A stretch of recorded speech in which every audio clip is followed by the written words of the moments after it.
Welcome! My name is Janet Claybrook, and this is my Action Research Project. Rewiring teaching to engage today's wired students.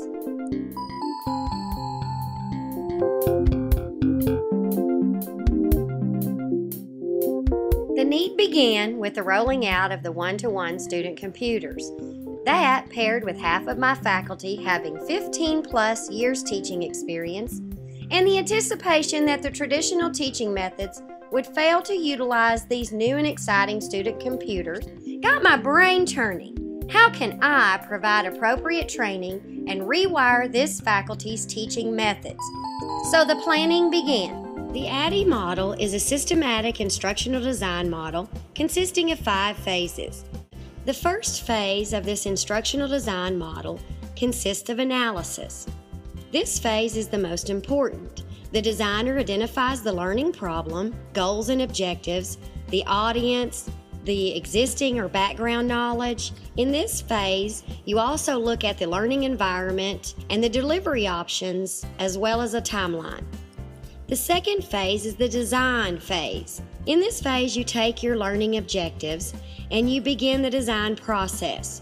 You look at the content and how you would like the content to be delivered within your instructional plan. It's here where you start planning detailed storyboards. The third phase is the development phase, which is actually your creation or your production of how you're going to deliver the content and learning materials based on your design. In this phase, it's where you take your storyboards and they come to life. The fourth phase is the implementation phase. In this phase, you put your plan into action. You begin the procedure for training the learner. Materials are delivered or distributed to your learning group, and then the effectiveness of the training materials is evaluated. In the evaluation phase, the designer must pinpoint the effectiveness of the learning through collecting data along the way throughout this learning process. Formative assessments are set up along each phase of the ADDIE process to give the designer immediate feedback. Summative assessments evaluate whether the learning actually took place.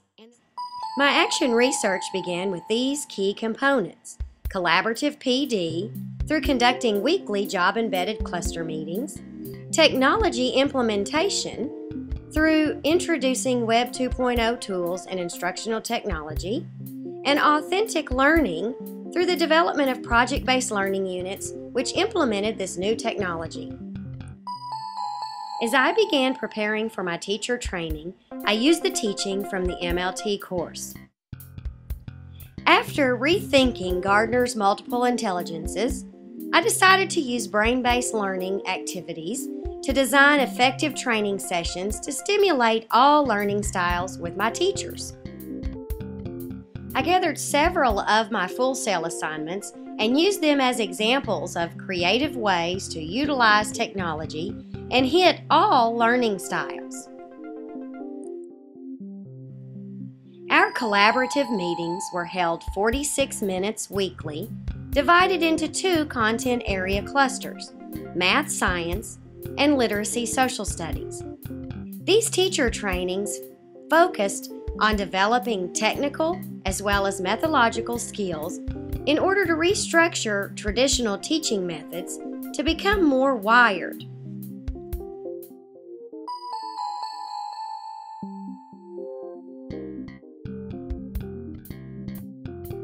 The ETC course introduced Web 2.0 classroom tools. In Cycle 1, I modeled these tools to provide user-friendly resources to connect teachers with effective technology tools for the classroom. These trainings provided relevant practice to increase the confidence and competence of teachers implementing technology skills.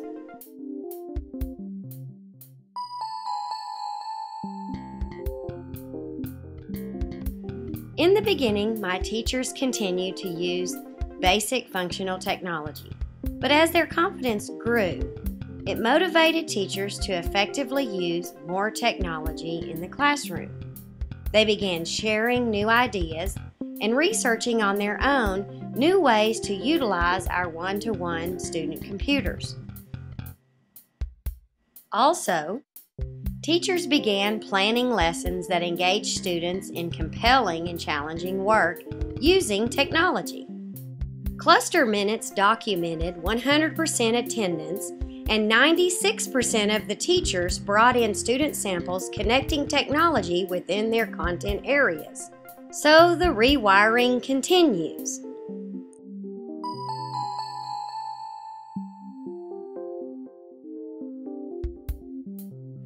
Cycle 2 moved to integrating technology into daily practice within specific content areas.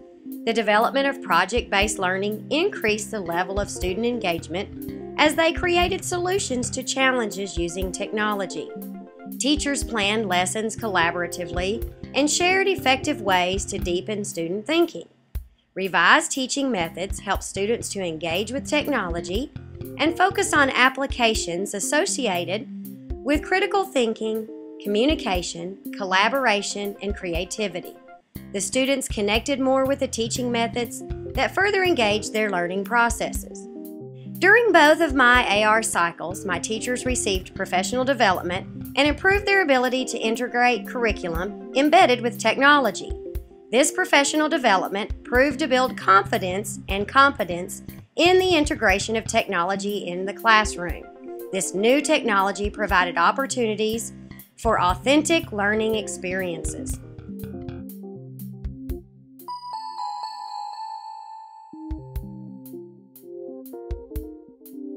The role of the teacher changed drastically, and students were empowered through meaningful real-world lessons.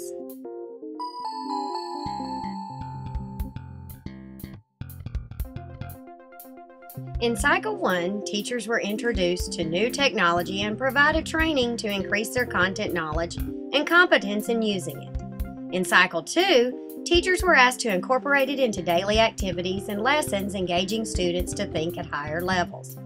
The data collected within these two cycles offered that students having technology and devices isn't enough. My research has proved, with the appropriate training utilizing technology, that teachers can rewire their teaching methods and engage today's wired students in order for learning to be authentic and engaging.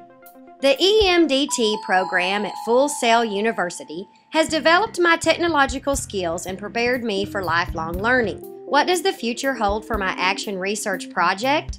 Continue teacher trainings embedded with technology, provide support for my teachers implementing this technology, and be a resource for my school when it comes to the Apple computers.